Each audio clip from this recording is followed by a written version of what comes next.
I'm meeting for the first time, my name again is Faith Ann. I'm 26, turning 21 very soon. Okay? Earlier, while listening to Christine Conzon, may nabanggit siya na words eh. If you were clearly listening to her words, sabi niya, sumuko na yung doktor. Okay, narinig niyo ba yun? Okay. How would you feel if the medical doctor at one point biglang susukuan ka? How would you feel? Sad, hopeless. No, correct. Hopeless. Why? Bakit tayo magiging hopeless? Because all our lives, we have been taught that our bodies function like a machine. Just like a machine, it needs a mekaniko. Tama po ba?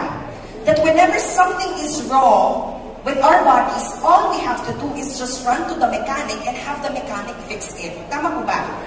That is why all our lives, regardless kung kailan ka pinanganak, all our lives, whenever something is wrong inside our bodies, we would willingly and eagerly run automatically to the medical doctor to have our bodies fixed.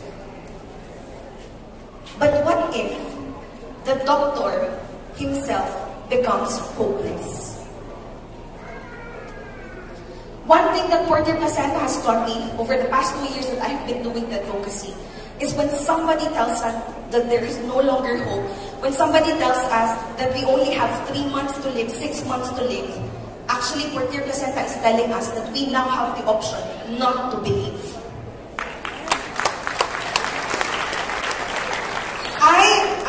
Personally, I have seen it in my own personal 2 eyes. And just like a lot of us tonight, I was also very much skeptical.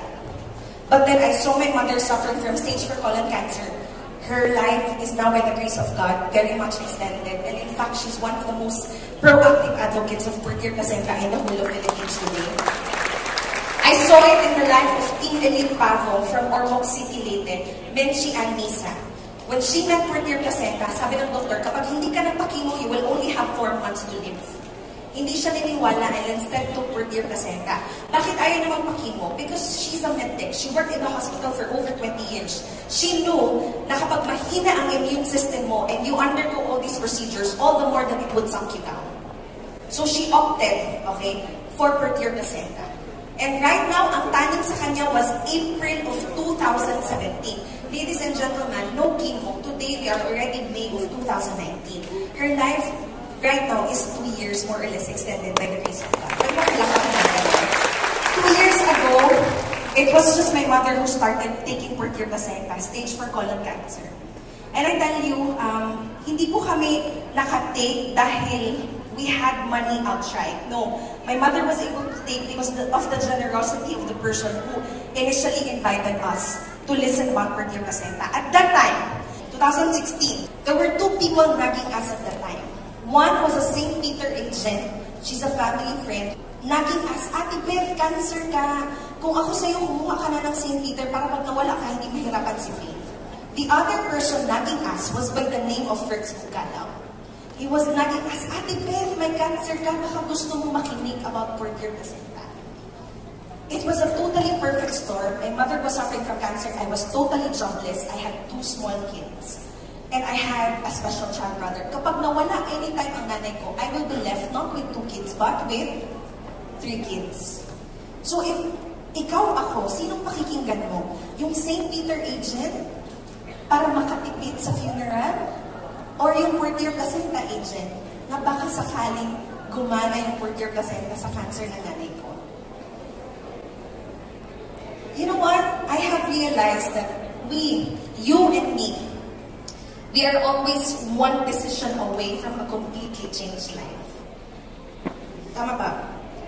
And the decisions that we make, yes, it's okay to clap, we are always one decision away from a completely changed life. And you know what? To cut the whole story short, my mother started to take Purtier Placenta at the time, and everything else changed.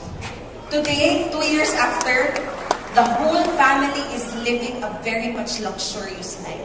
Okay? Okay.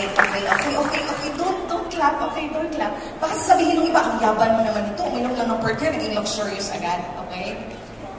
Luxurious, I'm not referring to the expensive cars or to the millions worth of house. By luxurious, what I mean is that we are now in charge of our health. 2 years after when my mother started taking Purtier Placenta, we are now luxurious in the sense that we see cancer, we are no longer threatened. Isn't it luxurious? Isn't it freedom? We see diabetes and we are no longer threatened. Why? Because we have seen the power, the miracles of oral life stem cell therapy in the person of Purtier Placenta. From tonight onwards, we will never be looking at diseases the same way ever again. You know, conventional medicine, it's very good. It helps and it saves a lot of people. But then the question is, what if umabot sa punto that even the medical doctors who we look up to as the demigods of our health, tama ba? Paano pag umabot sa punto na sila na mismo ang sumuko sa atin? Okay? Vieway International through Purtier Placenta is telling us today that there is no need to be hopeless because the testimonies that you have witnessed earlier are just